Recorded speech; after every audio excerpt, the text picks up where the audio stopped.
A new virus with pandemic potential has been discovered in China. Is this coronavirus 2 electric boogaloo?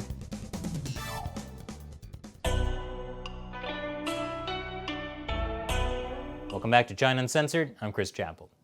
You know, we're all kind of tired of talking about the coronavirus pandemic that started in China and spread around the world. So, let's talk about the next pandemic that might start in China and spread around the world. Chinese researchers say they've discovered a new swine flu with pandemic potential. A new flu virus found in Chinese pigs has become more infectious to humans, according to a study. The team of Chinese researchers looked at influenza viruses found in pigs from 2011 to 2018. They found a G4 strain of H1N1 that has, quote, all the essential hallmarks of a candidate pandemic virus. The study highlights the risks of viruses crossing the species barrier into humans, especially in densely populated regions in China where millions live in close proximity to farms, breeding facilities, slaughterhouses, and wet markets. Great. So coronavirus 2.0. Was that on my 2020 disaster bingo? Shoot, no. This year has been so unpredictable. But I guess it's predictably bad now. White House health advisor Dr. Anthony Fauci says this new virus has traits of the 2009 swine flu and even worse, the 1918 flu that became a global pandemic. The last swine flu outbreak spread around the world in 2009, killing about 285,000 people and morphing into seasonal flu. The 1918 Spanish flu killed 50 million people. So, did Dr. Fauci mean this new strain of swine flu will kill that many people? Well, no, not quite.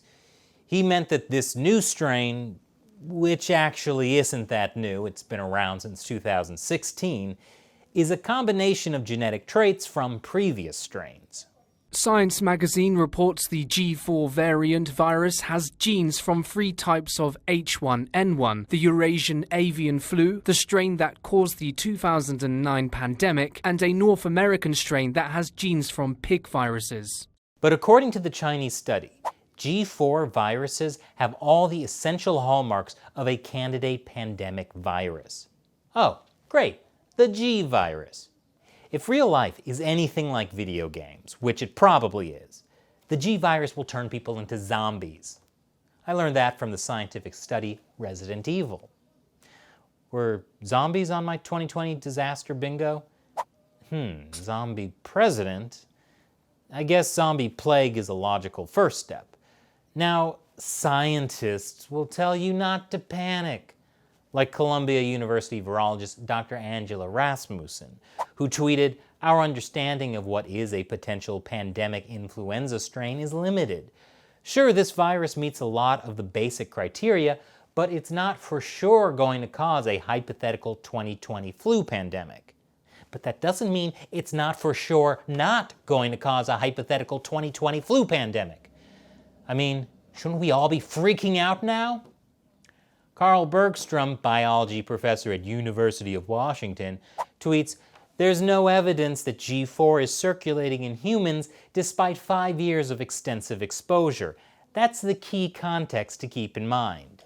Yeah, well, okay, yeah, that is good to keep in mind.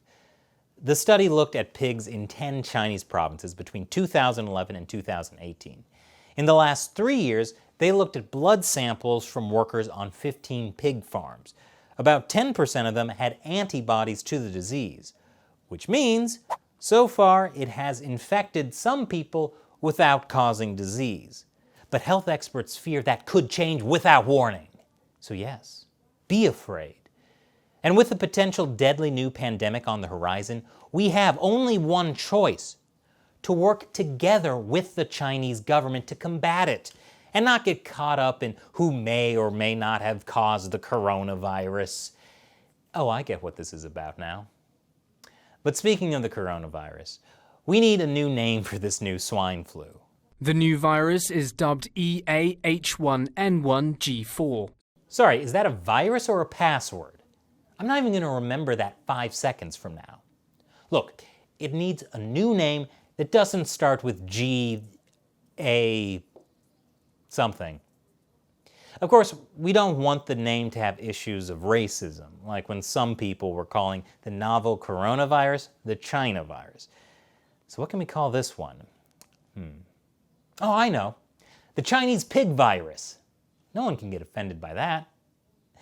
Now it's a time when I answer questions from you, my loyal 50-cent army, fans of the show who support what we do through the crowdfunding website Patreon.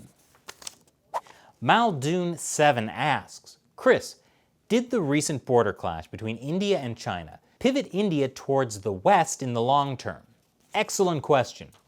So for a long time, India has essentially been sussing out the US and China.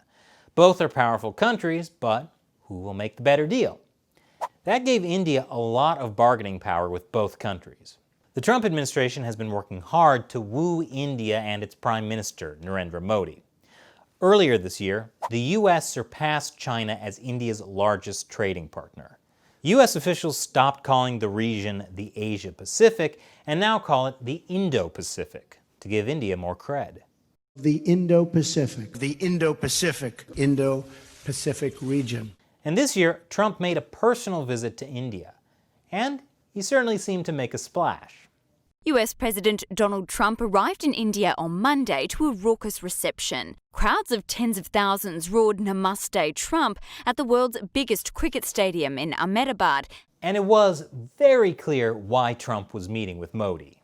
India and the US have built close ties, and officials say Trump's two-day visit is a sign of their converging interests, one being to counter China's rise as a superpower. China has also been trying to win over India, but they're also looking to expand their reach in the Indo-Pacific, including in areas surrounding India, like Nepal, Pakistan, and Sri Lanka.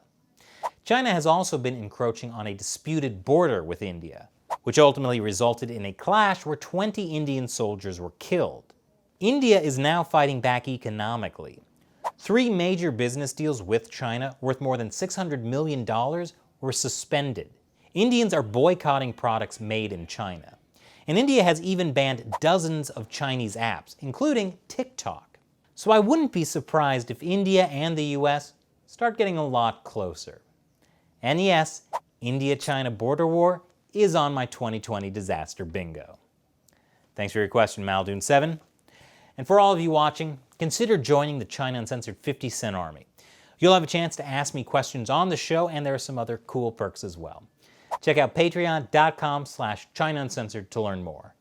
And be sure to subscribe, even if you already have, because YouTube has been secretly unsubscribing fans for some reason. Thanks for watching China Uncensored. Once again, I'm Chris Chappell. See you next time.